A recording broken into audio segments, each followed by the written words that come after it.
«Рай под ногами матерей» — фильм 2024 года режиссера Руслана Акуна. На первый взгляд кажется очень простой историей с предельно понятной идеей. Адиль, взрослый мужчина с особенностями развития, решает совершить хадж вместе со своей пожилой матерью Райхан, веря в то, что так она попадет в рай. Ничего необычного. Так называемая роуд-муви. Дорога, путь, череда испытаний, добрые и недобрые люди на пути к цели, постоянная трансформация героев. Но тогда возникает закономерный вопрос. Почему этот, казалось бы, простой фильм стал самым кассовым в истории Кыргызстана? Почему его продублировали на 11 языках мира, впервые в истории нашего кино, включая итальянский и даже аварский и монгольский? Почему именно «Рай под ногами матерей» стал тем самым фильмом, о котором заговорили за пределами страны? Да, у нас были популярные проекты вроде «Черного двора», обретшие популярность на постсоветском пространстве.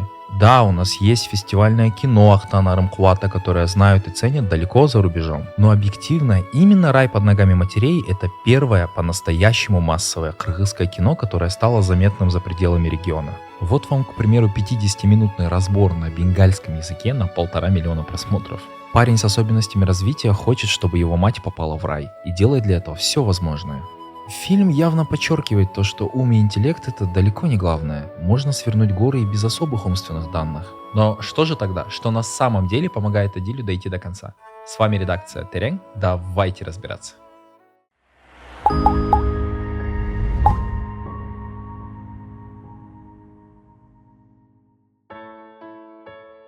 В основе фильма универсальные ценности, которые никогда не теряют актуальности.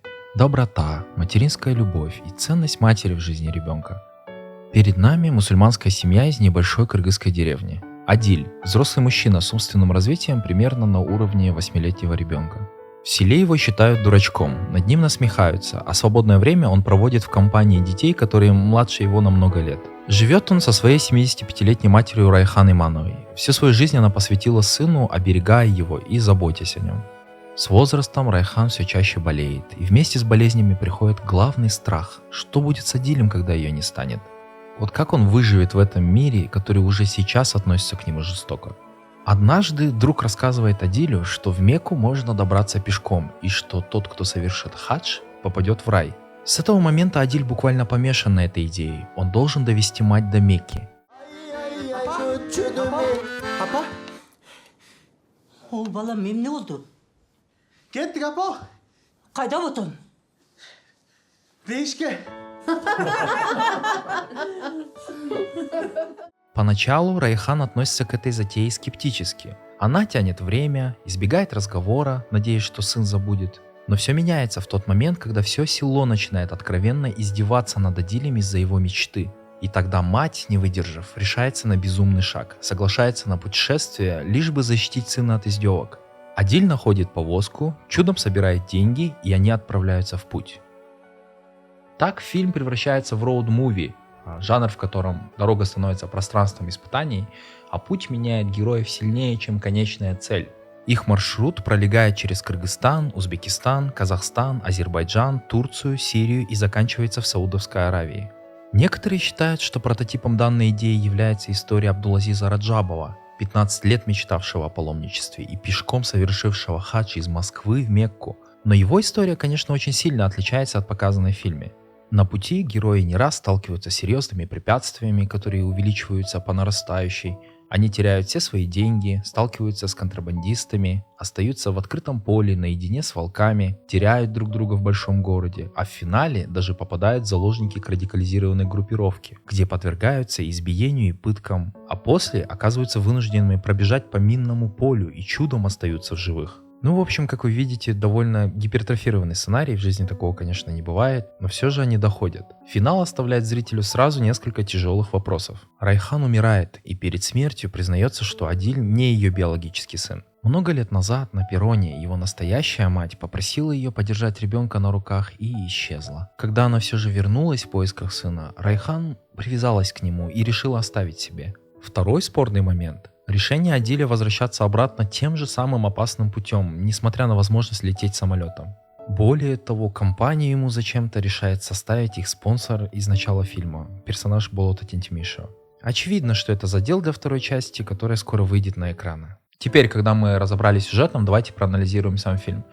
В первую очередь нельзя не упомянуть то, что картина не может не ассоциироваться у опытного зрителя с рядом выдающихся работ. Выделим самые известные из них. Культовый «Форрест Гамп» 1994 года и «Человек дождя» 1988 года, а также не культовую, но все еще довольно популярную книгу Илая 2010 года. Нужно поговорить об этих работах не только чтобы понять, в каких работах жанрово «Рай под ногами матерей» черпал вдохновение, но и то, что же так выделяет и отличает картину. Форрест Гамп — это имя главного героя. Фильм рассказывает о добром и простодушном человеке с низким уровнем IQ, который невольно становится участником важнейших исторических событий США, от войны во Вьетнаме до зарождения рок-н-ролла, всегда оставаясь верным своим принципам и чувствам. Не самый умный человек, который идет до конца, несмотря на то, что не всегда понимает, что происходит вокруг. Автор фильма Роберт Земекис искусно вплетает Форреста в сюжетные перипетии так, что ему не мешает низкий IQ и хватает ума, дисциплины и навыков для того, чтобы многого добиться в жизни. Его убежденность в правильности своих принципов помогает ему все не усложнять и просто любить и хорошо делать свою работу. Многое из этого видно и в фильме Руслана Акуна. Юноша с особенностями развития, убежденный в своих принципах и идущий к цели, несмотря на любые препятствия. Также черта Форреста случайно оказываться в центре событий прослеживается в отдельных сценах и нашего фильма. Адиль с матерью в Турции случайно забредают в место проведения съемок фильма, и главный герой случайно снимается в кино. Череда случайностей, как главный элемент сюжетного двигателя, сопровождает как Адиля, так и Форреста. Над ними постоянно насмехаются и подтрунивают окружающие. Форрест отличается тем, что хорошо бегает. Это становится культовой фразой. Run, Forrest, run! Run, Forrest! Адиль же не сдается и пешком способен провести повозку на другой край света. Параллелей очевидно много, но, наверное, самое главное – это умение Форреста любить безусловно, равно как и безусловная любовь Адиля к своей матери. Он, конечно, к сожалению, не способен понять, что значит биологическая мать, но тем не менее это не мешает ему любить ее беззаветно. Самая главная ценность его жизни – это мама. Герой показал нам пример того, какое отношение должно быть у каждого из нас к матери. То, как он помогает ей в быту, отзывается о ней на людях, тембр речи при разговоре, используемые слова и даже обещание о том, что заберет маму с собой в рай, показывает нам всю его любовь и уважение по отношению к ней. Основной задумкой сценаристов было желание показать на примере этого ребенка с особенностями развития всю ценность матери, его отношение к ней, то, как Адиль проходит через различные сложнейшие препятствия ради нее и, несмотря ни на что, добивается своей цели. С другой стороны, авторы «Рая под ногами матерей» смогли передать зрителю и настоящую материнскую любовь Райхан Имановой к своему сыну. По сути, режиссер правильно передает образ простой кыргызской деревенской женщины в преклонном возрасте. Несмотря на то, что ее сын отличался от других, она никогда не подавала виду. Постоянная поддержка, она соглашается на его безумную идею. Менің балам өзгөчө. Құдайым сені ушунчалык жакшы көрөт. Сен түз эле бейишке барасың. Шындықты айтып қойыш керек та. Азығы барабыз деп, елдің барын қалып тұрып өтпей.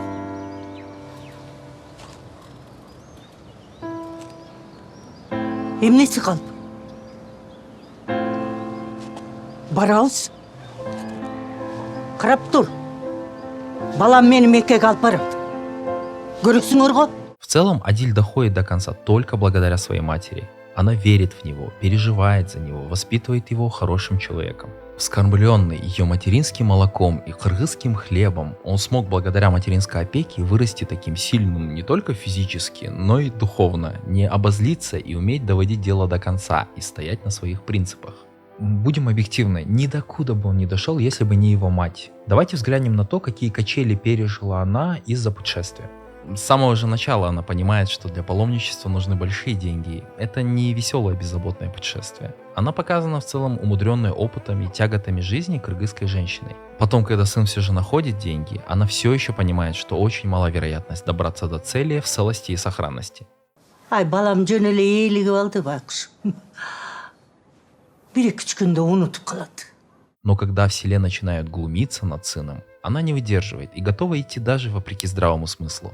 Они задевают материнское за живое. Райхан, несмотря на преклонный возраст, собирается силами и отправляется в путь. Когда они остаются без денег, когда она замечает, что Адиль все-таки, оказывается, взялся провозить огнетушитель, за который их могли задержать на границе, когда сын отвлекается и теряется в большом городе, мать не закатывает истерику, она прекрасно понимает, на что шла. Она, как любая кыргызская мать, принимает своего сына и старается мягко его направлять. Она своими материнскими руками снимает с него пояс со взрывчаткой. Да, безусловно, Форрест Гамп — это несравненно более глубокая ироничная сатира, ставшая одной из лучших картин в истории кинематографа. Но именно в вопросе сравнения отношений Форреста с его матерью, образ Райхан, кыргызской матери, которая смогла провести сына с особенностями развития через сложнейший, опасный путь, который здоровые-то люди не могут пройти, кажется намного более близким и глубоким кыргызскому зрителю. Почему? Мать Форреста произносит знаменитую фразу: «Жизнь как коробка шоколадных конфет, и нужно принимать все, что она преподносит». Мать Адиля же сама собственноручно дегустирует каждую конфету и старается сделать так, чтобы самые лучшие конфеты достались сыну. Так что это в первую очередь не судьба, не воля случая, не высшие силы. Это рука кыргызской матери, которая довела Адиля до цели. Еще одна картина, в которой можно заметить параллели с фильмом, это книга Илая 2010 года. Постапокалиптический вестерн о слепом воине Илае, который несет через разрушенную ядерной войной Америку последнюю сохранившуюся копию Библии, которую он должен доставить в безопасное место. Илай добирается до конца благодаря тому, что книга якобы его защищает. Равно как и в рае под ногами матерей, проблемы тем или иным образом постепенно разрешаются, и главные герои добираются живыми до своей поставленной цели. Но все-таки, если в финале книги Илая мы видим сцены, где даже пули не могут долететь до него из-за защиты Илая книгой, и авторы уже не стесняются экшеном кинематографически приукрашивать реальность, то в рае под ногами матерей можно вполне интерпретировать происходящее на экране как то, что в первую очередь это не судьба и не воля случая, а опять же рука кыргызской матери, которая довела Адиля до цели. Мать смогла уберечь сына и мягко подсказывать ему правильный путь, оставаясь верной себе и сыну до самого конца. Ну и третий фильм, который нельзя не отметить, «Человек дождя» 1988 года. Это фильм, у которого рай под ногами матерей также заимствует в каком-то смысле жанр и темы. По сюжету эгоист Чарли узнает о существовании старшего брата Реймонда, страдающего аутизмом, и, желая получить свою долю наследства, похищает его, но в ходе совместного путешествия обретает в нем не только брата, но и родственную душу. Сходство найти легко. Во-первых, это тоже роуд-муви. Реймонд боится летать, а потому Чарли приходится проделать с ним долгий наземный путь, по пути они узнают ближе друг друга и становятся настоящими братьями. В случае же с нашей картиной, основной сценарный замысел заключается в том, что Адиль убежден, что паломничество правильно совершать только пешком, иначе нельзя. То есть у нас, как у зрителей, появляется шанс увидеть их приключения именно из-за нежелания героев лететь самолетом. Второе очевидное сходство – аутист Реймонд и юноша с особенностями развития Адиль. Их мимика, жестикуляция, походка. Актер, сыгравший Адиля, Эмиль Синалиев, в интервью отмечает, что поехал в Турцию и в течение месяца в реальной жизни вживую играл роль Адиля, чтобы достичь такого мастерства, чтобы ни у кого не возникало сомнений в том, что он не притворяется. Когда же спустя месяц никто из окружающих уже не удивлялся его мимике и жестикуляции, он решил, что теперь готов к съемкам. Учитывая то, что Дастин Хоффман, сыгравший Реймонда, одним из первых в массовом кино сыграл подобную роль, а также получил за нее многочисленные премии, в том числе Оскар за лучшую мужскую роль, Эмиль Синалиев вполне мог вдохновляться выстроенными им образами актерской игрой. Учащенное моргание, немного заторможенная речь, повторение одних и тех же фраз и многое другое дает зрителю понять, что тут что-то не так. В пользу этого говорит и то, что команда «Человека дождя» провела анализ на тему того, как ведут себя люди с аутизмом. Некоторые сцены взяты из реальных случаев, из практики детских психиатров. Например, вот это. Check. Sorry about the toothpicks. 82, 82, 82. 82 what, right? How much is this? Toothpicks. It's a lot more than 82 toothpicks, right? But 246 total. The change. Right. How many toothpicks are you? 250. Pretty close. Come on, let's go, Ray.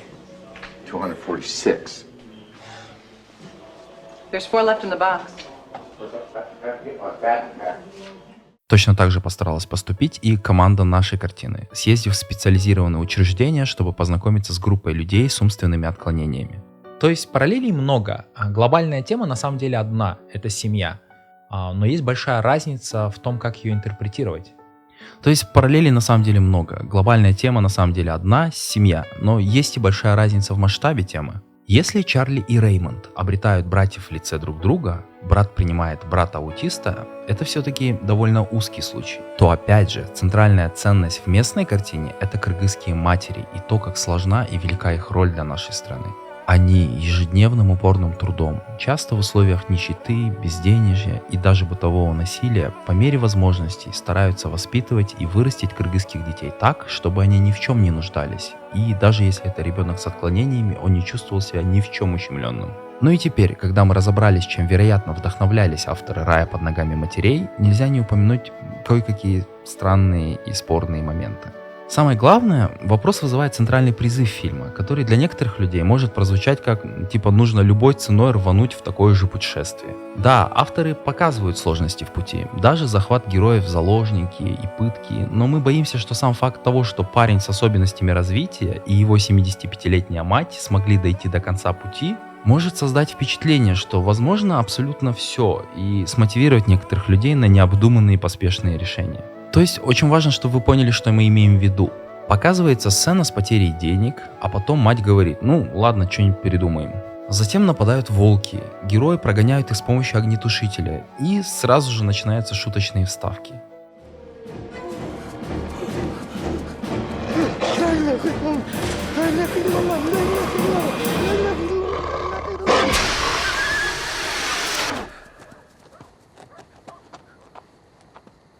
Ай балам, сен кимсің? Самир. Самир менің досым да. Алдаған болбайды, алдаған күнә да, апа?